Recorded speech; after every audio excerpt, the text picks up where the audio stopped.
¿Cuál es la lección que te impactó por primera vez? Ha habido varias lecciones que me impactaron incluso por primera vez. Sería muy difícil porque yo practiqué el curso hace 17 años, querida amiga. En el año 2009 comencé a practicarlo. No recuerdo con exactitud cuál fue la primera lección que me impactó, pero podría mencionar que la lección 49, debido a que a partir de ahí comencé a tener una interacción más profunda con el curso de milagros. Esa lección recuerdo que dice la voz de Dios me habla durante todo el día. Me impactó en el sentido de que al seguir las instrucciones empecé a escuchar la voz de Dios, la escuché en mi mente. Seguí las instrucciones porque esa lección dice que Dios te está hablando todo el día, que no interrumpe tus actividades y que puede estar en comunicación directa contigo cada vez que tú lo necesites. Me impactó que después de practicar tal como dice la lección cada una de las partes, escuché una voz que fue la que me guió durante los siguientes ejercicios. Esa voz fue mi maestro interno con el que aprendí un curso de milagros. En muchas ocasiones he dicho que yo nunca fui a un grupo de estudios para practicar el curso o aprenderlo, sino que me dediqué a leer y a practicar exactamente lo que dice cada lección. Y la práctica constante y comprometida me llevó a escuchar esta voz del Espíritu Santo. Y a esa voz, después de que ya la reconocí, le pedí constantemente que me explicara las lecciones.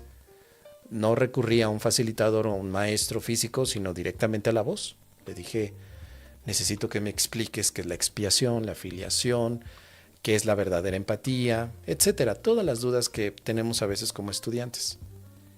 Y la voz me daba respuestas muy específicas. Me ponía ejemplos.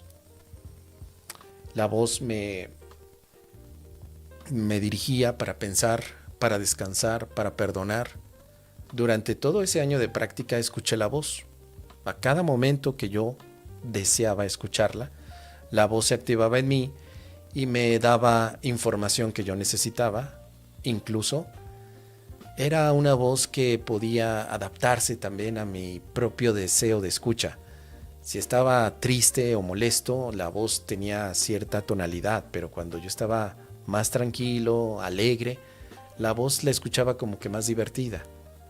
Fueron diferentes matices a lo largo de ese año. A veces esa plática interior duraba horas, a veces simplemente un par de minutos. Como yo no asistía a ningún grupo de estudio, para mí era normal que cualquier persona que estudiara el curso de milagros, cuando llegaba a la lección 49, escucharía la voz, porque yo no tenía esa comparativa. En 2009, pues no había como ahora estos grupos que encontramos en diferentes secciones o que incluso tenemos en internet o en YouTube. No había eso, al menos yo no sabía. Nunca me di a la tarea de buscar grupos así. Entonces para mí era normal. Cuando ya terminé el estudio en 2010 y empiezo a subir videos de YouTube explicando mi experiencia, hay personas que me contactan, me piden que dé alguna charla, alguna clase, y ahí me voy enterando que no todos escuchan la voz del Espíritu Santo. Y me pareció muy raro. Dije, ¿por qué no? Qué extraño, yo la escucho. Desde la lección 49 la escucho sin problema. Pero me decían, no, es que no la escuchamos o se escucha como una sensación, como una intuición de paz, de alegría. Y yo, pues sí, así yo también la escucho, pero también literal. Escucho en castellano. En castellano escucho las respuestas. Entonces me pareció muy raro y ahí fue cuando hubo un impacto. Dije, pero entonces, ¿por qué yo? ¿Que me volví loco? Yo la escucho. Hubo una que otra persona me decía que sí, que también la llegaba a escuchar. Pero la mayoría de las personas que conocí en aquella época, estudiantes y maestros, me decían que no, que yo estaba escuchando al ego, que era una mentira, que había malinterpretado el curso de milagros. Entonces me impactó porque cuando vuelvo a recurrir a esta voz, esta voz me seguía dando instrucciones y fueron todas ellas las que compilé en mi primer libro llamado Primero tu paz y después lo demás. En este libro que está disponible en Amazon y que publiqué en el año 2014, están todas las charlas que tuve con esa voz, todos los temas que en ese momento para mí eran importantes, como el cuerpo, el perdón, el tiempo, la muerte, hasta el buen humor era un tema que yo tenía con cómo vivir este mundo. Con buen humor, solemne, muy serio, ¿cómo? No entendía muy bien. Y la voz me contestó y todas las respuestas las tengo aquí, en este libro, Primero tu paz y después lo demás. Así que es la lección que más me impactó, porque no pensé que fuera disponible escuchar esta voz. Siempre pensé que era una de las cosas que solamente los más santos, los más espirituales podrían tener. Y la verdad es que yo nunca me he considerado un hombre espiritual. Soy un hombre demasiado sencillo, muy, digo a veces del barrio, muy de algo tan cotidiano.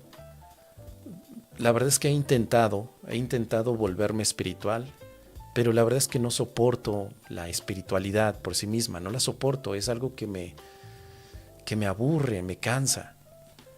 No soporto estar en un retiro espiritual. Hago muchos esfuerzos para estar ahí cuando me han invitado en estos 17 años. Hago mucho esfuerzo para escuchar un podcast donde hay un maestro espiritual. Me pesa tener que leer ciertos libros espirituales porque no es lo que... A mí me encanta otro tipo de cosas. Me encanta la tecnología, la política, la economía. Me gusta mucho la cultura popular. Ahora me encanta la filosofía, la música, el heavy metal, el rock. Hay otras cosas. Entonces jamás me he considerado una persona espiritual que desde pequeño quisiera relacionarse más con estos ámbitos. Aunque he tenido mis figuras espirituales como Jesús, como referencia, tampoco ha sido tan determinante como para tratar de querer tener ese contacto con lo que no se ve, ¿no? Para mí escuchar al Espíritu Santo no fue una experiencia espiritual, fue una experiencia práctica y necesaria para que yo pudiera salir adelante. Pero bueno, esa es mi postura, esa es mi opinión, es la lección que más me ha impactado. Y ahora ustedes, dejen aquí en los comentarios también qué lección les ha impactado del curso de milagros.